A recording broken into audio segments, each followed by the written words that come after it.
நேற்றைய தினம் பொதுமக்கள் புதிய ஜனாதிபதியை தேர்ந்தெடுப்பதற்காக வாக்களித்திருந்தார்கள். அதனைத் தொடர்ந்து தற்பொழுது அவர்கள் அளித்த வாக்குகளின் விவரங்கள் வெளியாகிக் கொண்டிருக்கிறது. தேர்தல்கள் ஆணைக்குழுவால் உத்தியோகபூர்வமான முடிவுகள் தற்பொழுது வெளியாகிக் கொண்டிருக்கின்றது. அந்த வகையில் அனுரகுமார திசாநாயக்க அவர்கள் தொடர்ந்து முன்னிலை வகித்து வருகின்றார். அதேவேளை சஜித் பிரேமதாச அவர்களும் குறிப்பிடத்தக்க வாக்குகளை பெற்று வருகின்றார். இவற்றை தாண்டி மன்னார், வவுனியா, முல்லைத்தீவு, கிளிநொச்சி, யாழ்ப்பாணம் உள்ளிட்ட வடக்கு மாகாணங்கள், அதை தவிர கிழக்கு மாகாணத்தின் நிலவரங்கள் எப்படி இருக்கின்றது என்பது தொடர்பாக தொடர்ந்து பார்க்கலாம். தற்பொழுது அனுரகுமார் திசாநாயக்க அவர்கள் ஜனாதிபதி என்கின்ற முடிவுக்கு வந்துவிட்டார்கள். வெளியில் உத்தியோகபூர்வமான அறிவிப்புகள் தற்பொழுது வெளியாகிக் கொண்டிருந்தாலும் உள்ளே அனைத்தும் முடிந்துவிட்டது. அதனை நாடாளுமன்ற உறுப்பினர்கள், அரசியல்வாதிகள், பல முக்கியஸ்தர்கள் அறிந்து கொண்டு விட்டார்கள். அதனைத் தொடர்ந்து அனுரவுக்கு வாழ்த்துக்களை தெரிவித்து வருகிறார்கள். அந்த வகையில் சுமந்திரன் அவர்களும் அனுரவுக்கு வாழ்த்து தெரிவித்திருக்கின்றார். இன ரீதியான, மத ரீதியான பேச்சுக்களை பேசாமல் அவர் வெற்றி பெற்றிருக்கிறார். எனவே இந்த வரலாற்று வெற்றி என்பது மிகவும் ஆரோக்கியமானது என்கின்ற அடிப்படையில் அனுரகுமார் திசாநாயக்கவிற்கு சுமந்திரன் அவர்கள் தனது வாழ்த்துக்களை தெரிவித்திருக்கிறார். அதனை தாண்டி சஜித் பிரேமதாசவுக்கு வாக்களித்தவர்களுக்கும் நன்றி என்று சுமந்திரன் அவர்கள் தெரிவித்திருக்கிறார். இது தொடர்பான செய்தி வெளியாக இருக்கின்றது.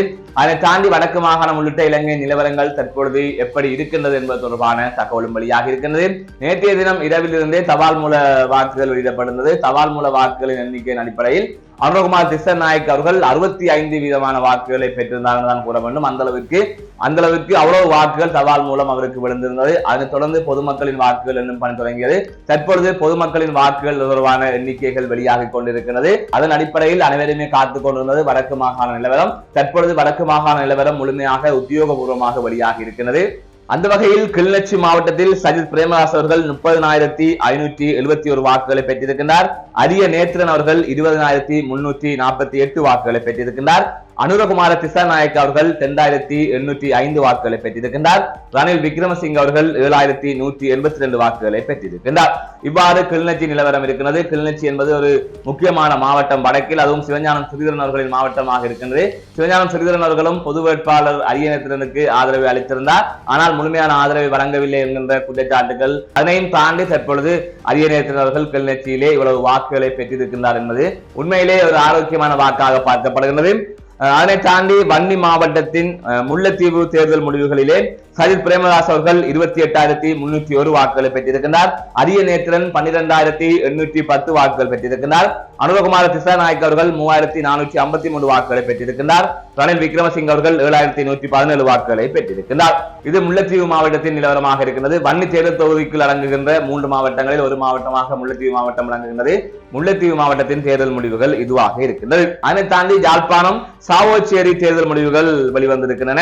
சஜித் பிரேமதாஸ் அவர்கள் 10,956 வாக்குகள், ரணில் விக்ரமசிங்க அவர்கள் 6,260 வாக்குகள், அனுரகுமார திசாநாயக்க அவர்கள் 2,692 வாக்குகள், நாமல் ராஜபக்ச அவர்கள் 75 வாக்குகள் பெற்றிருக்கிறார். அதனைத் தொடர்ந்து யாழ்ப்பாணம் காங்கேசன்துறை தேர்தல் முடிவுகளும் வெளிவந்திருக்கின்றன. அரிய நேத்திரன் அவர்கள் 8,365 வாக்குகளை பெற்றிருக்கிறார். அனுரகுமார் திசாநாயக்க அவர்கள் 1,935 வாக்குகளை பெற்றிருக்கிறார். சஜித் பிரேமதாஸ் அவர்கள் 8,708 வாக்குகளை பெற்றிருக்கிறார். ரணில் விக்ரமசிங்க அவர்கள் 6,587 வாக்குகளை பெற்றிருக்கிறார். நாமல் ராஜபக்ச 66 வாக்குகளை பெற்றிருக்கிறார். யாழ்ப்பாணம் பருத்தித்துறை தேர்தல் முடிவுகள் வெளிவந்திருக்கின்றன. அதன் அடிப்படையில் அரிய நேத்திரன் 8,688 வாக்குகள் பெற்றிருக்கிறார். சஜித் பிரேமதாஸ் அவர்கள் 6,100 வாக்குகள் பெற்றிருக்கிறார். ரணில் விக்ரமசிங்க அவர்கள் 5,162 வாக்குகள் பெற்றிருக்கிறார். அனுரகுமார திசாநாயக்க அவர்கள் 1,806 வாக்குகள் பெற்றிருக்கிறார். நாமல் ராஜபக்ச 47 வாக்குகளை பெற்றிருக்கிறார். அது தவிர வன்னி தேர்தல் தொகுதியின் 3 மாவட்டங்களில் ஒரு மாவட்டமாக இருக்கின்ற மன்னார் மாவட்டம் தொடர்பான நிலவரம் வெளியாக இருக்கிறது. ஏற்கனவே முல்லைத்தீவு நிலவரம் பார்த்துவிட்டோம். தொடர்ந்து மன்னார் நிலவரம் வெளியாக இருக்கின்றது. அதன் அடிப்படையில் சஜித் பிரேமதாஸ் அவர்கள் 28,491 வாக்குகளை பெற்றிருக்கிறார். ரணில் விக்ரமசிங்க அவர்கள் 17,181 வாக்குகளை பெற்றிருக்கிறார். அரிய நேத்திரன் அவர்கள் 10,757 வாக்குகளை பெற்றிருக்கிறார். அனுரகுமார திசாநாயக்க அவர்கள் 4,276 வாக்குகளை பெற்றிருக்கிறார். நாமல் ராஜபக்ச 125 வாக்குகளை பெற்றிருக்கிறார்.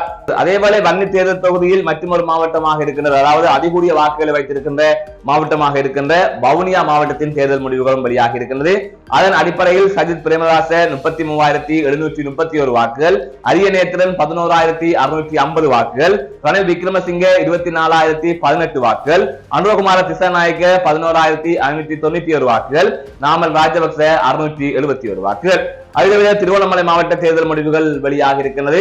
திருகோணமலையில் சஜித் பிரேமதாச 31,371 வாக்குகள், ரணில் விக்ரமசிங்க 15,403 வாக்குகள், அனுரகுமார திசாநாயக்க 12,926 வாக்குகள், அரிய நேத்திரன் 11,300 வாக்குகள், நாமல் ராஜபக்ச 466 வாக்குகள்.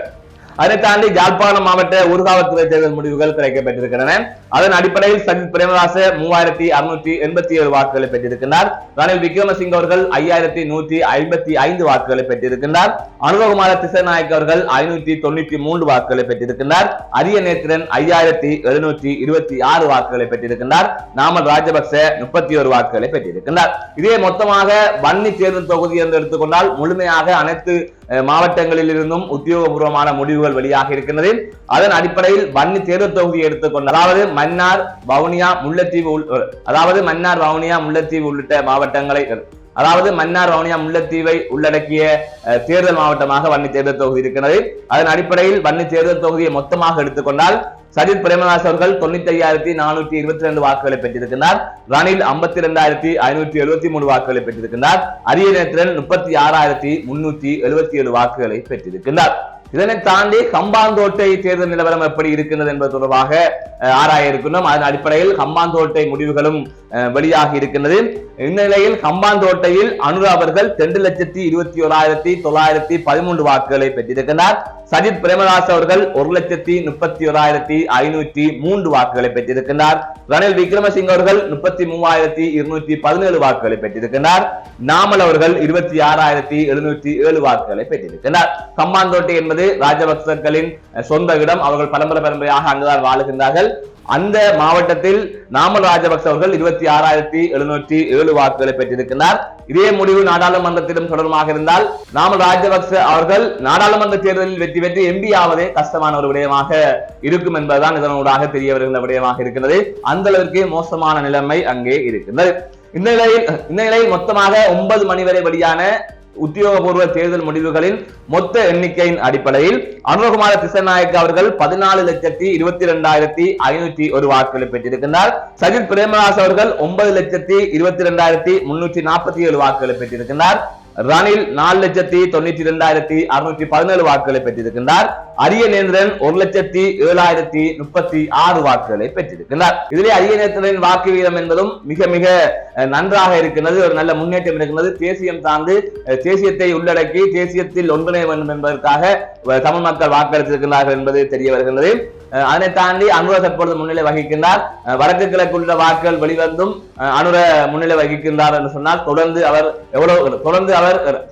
50% தாண்டுவார் என்கின்ற எதிர்பார்ப்பு இருக்கிறது. இதை கடந்து நாடாளுமன்ற உறுப்பினர்கள் அனைவருமே வாழ்த்து சொல்லி வருகின்றார்கள். மாவட்டங்களின் தேர்தல் முடிவுகளும் கிட்டத்தட்ட வெளியில் வந்துவிட்டது. ஆனால் உத்தியோகபூர்வமாகத்தான் வெளிவரவில்லை. ஆனால் உத்தியோகபூர்வமாக வெளிவந்த தகவல்கள் தொடர்பில் தான் தற்போது நாங்கள் பார்த்துக் கொண்டிருக்கின்றோம். தொடர்ந்து இணைந்திருங்கள் டியூப் தமிழுடன் மேலதிக தகவலுடன். மற்றொரு பதிவில் சந்திக்கின்றேன். நான் நடராஜ் அஜயகாந்தன்.